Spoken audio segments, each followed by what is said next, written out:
Good morning mga ka-JTV at nandito nga po pala tayo ngayon sa may bahagi ng daan na to. Hindi ko lang sigurado kung ito ba ay flyover. Correct nyo na lang po sa comment section kung mali yung pagkakasabi ko. And papunta po pala tayo ngayon na Subaag dito sa may San Jose Tarlac. And dediretso na rin siguro tayo dito sa may Ulan Road sa may going to Zambales. Kung mapapansin nyo guys, itong way na to, ito yung papunta ng Pangasinan or papunta ng Tarlac City. And yung kabilang way naman, ito yung papunta ng Angeles City or Pampanga at saka Manila. Itong dadaanan natin guys, ito yung bagong daanan na papunta ng ito yung bagong daanan ng New Clark City going to Capas Tarlac or San Jose Tarlac. At meron din ditong daan papuntang Clark City sa may Angeles City, Pampanga. Sa kapal ng fog dito sa may New Clark City ay halos nagmumuka ng sea of clouds yung ating dinadaanan. Especially itong drone shot natin na flyover. Itong sikat na Mount Arayat ay nagmumuka na ring sea of clouds yung kanyang ibaba. Kung mapapansin nyo rin yung buong paligid natin, halos nababalutan na ito ng foggy. Pag dumaan ka rito, para ka na rin dumaan ng expressway kahit naka-small cc ka lang ng motor. Kasi kung mapapansin nyo guys, halos tig 4 lanes na yung daanan dito. At wala kayong ibang makikita kundi yung magkabilang kapaligiran natin ay puro nature. Tapos puro mga halaman. Gitna sa magkabilang side natin. Matapos ang halos 5 minutes nating biyahe mula doon kung saan tayo nag-start kanina, which is dito sa may Bamban Tarlac, ay narating na nga natin tong Barangay Santa Cruz, Capas, Tarlac. Dito sa ating Google Map guys, mas mabilis yung rota dito compared sa main road. Kung dadaan ka pa ng Capas, papalengke ng Capas at dadaanan mo pa yung iba't ibang barangay. Mas mabilis yung daanan dito. Ito na yung barangay. Welcome to Barangay Santa Lucia. Ito na yung madadaanan natin pag exit natin dito sa may New Clark City. At halos 5 minutes lang po yung biyahe natin. Ito na yung pinakamabilis na rota pag manggagaling ka ng Bamban Tarlac, Mabalacat City, or Angeles City. Ito naman yung sikat na tulay guys na Buena Bridge. At ito ay food park kapag kahapon or gabi. Ma-appreciate nyo tong mas lalo nyo ma-appreciate tong tulay na to pagsapit na ng alas 5 ng hapon hanggang gabi kasi sobrang dami ng sasakyan dito. Tapos pwede kayong magmerienda dyan kasi food park na, ginawa ng food park to. Tapos overlooking view to lalo na kapag hapon. Papasin nyo yung buong kapaligiran nito ay napapaligiran siya ng bundok.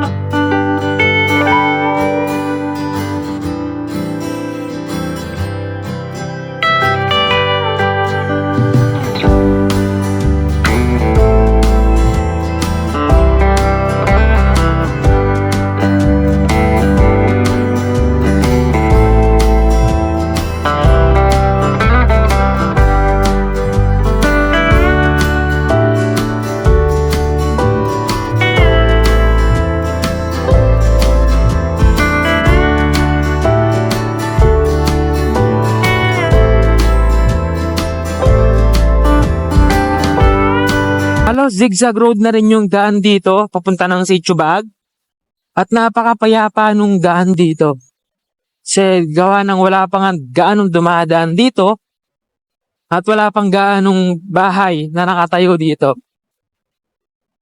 Sobrang payapa, napakasariwa ng hangin at puro huni lang ng ibon yung maririnig mo saka yung mga hampas ng hangin.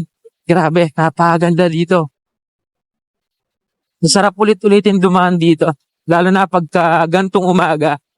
Dahil maamoy mo lang kundi yung sariwang hangin sa kapayapang kapaligiran. Napaka-overlooking view dito lalo pag nasa taas ka na. Kasi kita mo talaga yung halos 360 degree views ng buong Tarlac City. Mas malamig yung klima dito compared dun sa baba. Habang paakyat na tayo ng paakyat or habang pataas na tayo ng pataas, lumalamig na lumalamig yung klima dito.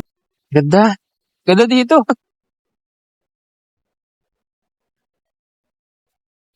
Matapos ang halos 20 minutes nating pagbiyahe mula New Clark City, narating na rin natin tong daan na ito. Ito yung papunta ng Monastery de Tarlac. Ito yung sikat na famous tourist spot dito sa may Tarlac City. Etong way na to, ito naman yung papunta ng Sitio Bagais at Botolan, Zambales Road. Eto na siguro yung isa sa pinakamagandang kalsada na daanan dito sa may Tarlac City.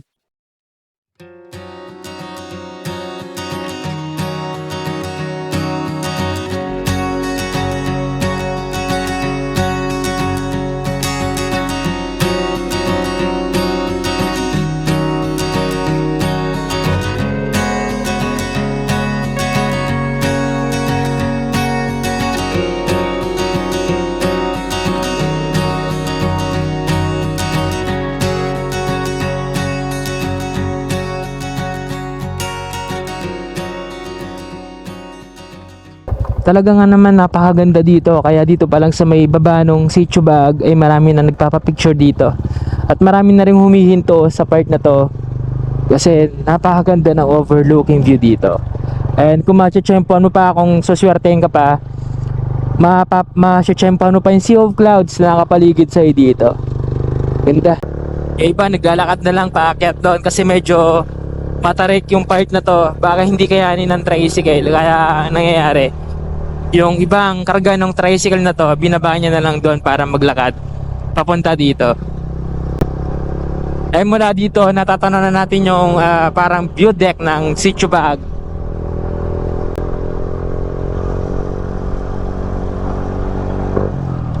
Ito na rin yung way papuntang Zambales Road or papuntang Botolan, Zambales. Ito naman yung papasok papunta ng Sitio Baag.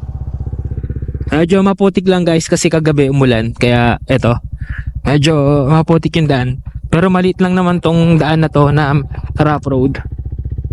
Actually ito na yung pangalawang punta ko rito. Kung mapapansin nyo yung nakaraang upload natin sa Facebook, natsyempohan natin yung Sea of Clouds. Panoorin nyo na lang guys, JTV din po yung aking Facebook page. Nakikita nyo doon yung drone shot natin na kasama ang Sea of Clouds dito sa may Sitio Bag.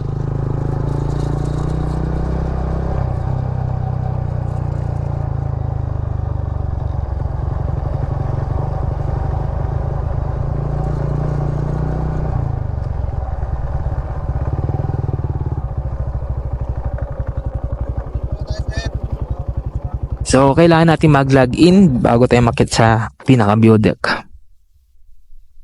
Diyan, ako na lang. Isa lang po mag-login, kuya. Well, isang pangalan na lang din sa may environmental po, pwede po. Ito po. Tanong ko lang po, ano po ba yung pangalan ng pinaka-view deck? View deck lang po. Okay. Sir, yung ticket. View deck ng Sitio Bag po, no? Salamat.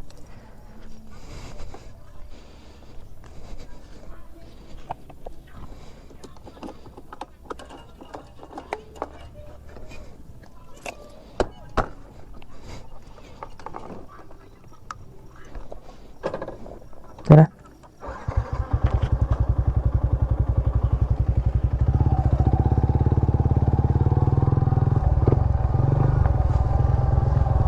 Bago po kayo umakyat dito sa may pinaka-view deck ng Sitio Bag guys, kailangan nyo munang huminto doon para mag-sign ng pangalan or para mag-fill up ng pangalan nyo. And then may babayaran po tayong 20 pesos per head. Dati itong daan na to nung first attempt ko rito, hindi pa sementado. Pero ngayon, tignan nyo naman yung improvement. Yun nga lang, may katarikan yung daan dito. Saka medyo masikip lang siya. Hindi kasi yung dalawang tricycle na salubong. Pero motor, pag nagsalubong, pwede naman. Grabe, medyo matarik yung part na to.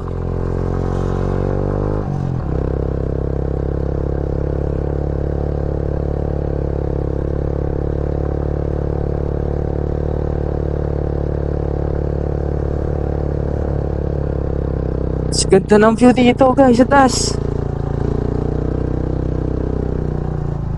Ganda, napakaangas.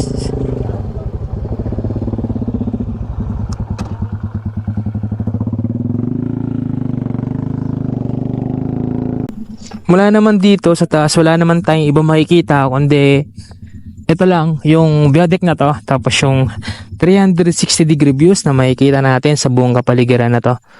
Which is puro bundok lang din naman, pero kung mapapansin nyo, nagkakaroon na rin ng sea of clouds doon, no, sa may part na yon.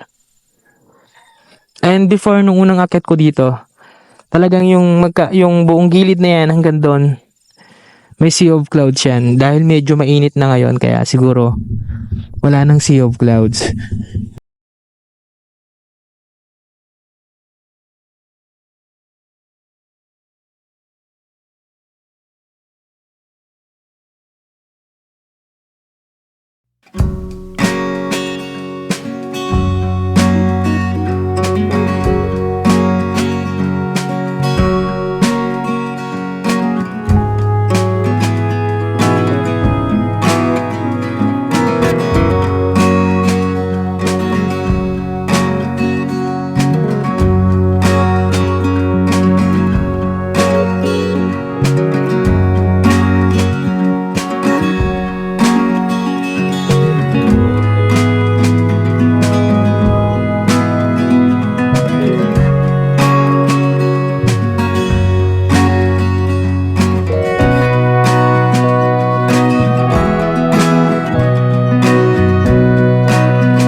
Subukan din natin dumiretso guys ito sa daang na ito. Ito yung papunta ng Zambales.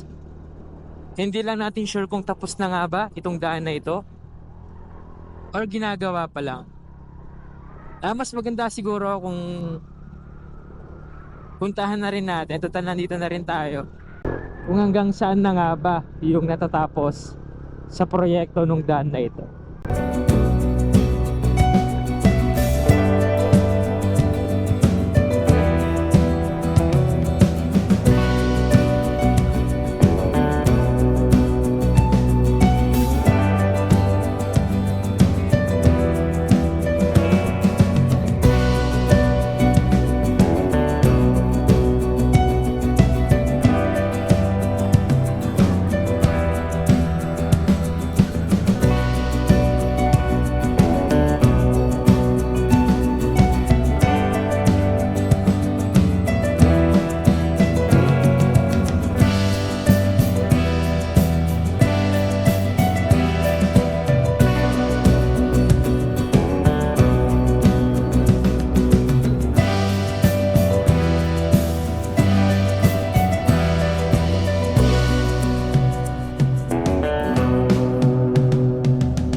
Tapos na po ba yung daan ng papuntang Sambales po? Sarado pa po. Hanggang saan po yung daan na pwedeng daanan? Sila, diyan lang sa dulo nitong Sitio Balibutyo. Tapos pagdating po doon, nakat na po yung daan, sarado na po. Pero ginagawa pa po yung daan doon. So mula dito po mga ilang minuto pa po kaya? Na lang siguro. Dalawa. 2 minuto? Malapit na lang no, dito na lang. Salamat po. May tuloy din po kasi kayo na Madadaanan po. dadaanan dyan eh. May tuloy pa rin na isa. Dalawa kasi may tuloy dito. Pero malapit na po yung daan na putol dyan. Salamat po. Thank you po. Bigyan ko po kayo ng merienda. Pauwi na rin po kami niya. Nakala ko po kasi na nagawa na po yung daan dyan papunta sa Zambales. Matagal pa po yan. Kuwan pa yata daw, sabi nung kan, nasa 3 years pa. Pero may gumagawa po. Tuloy pa rin. Tuloy-tuloy pa rin po yung paggawa. Opo. Sige po, maraming salamat po. Muna na po kami. Salamat po.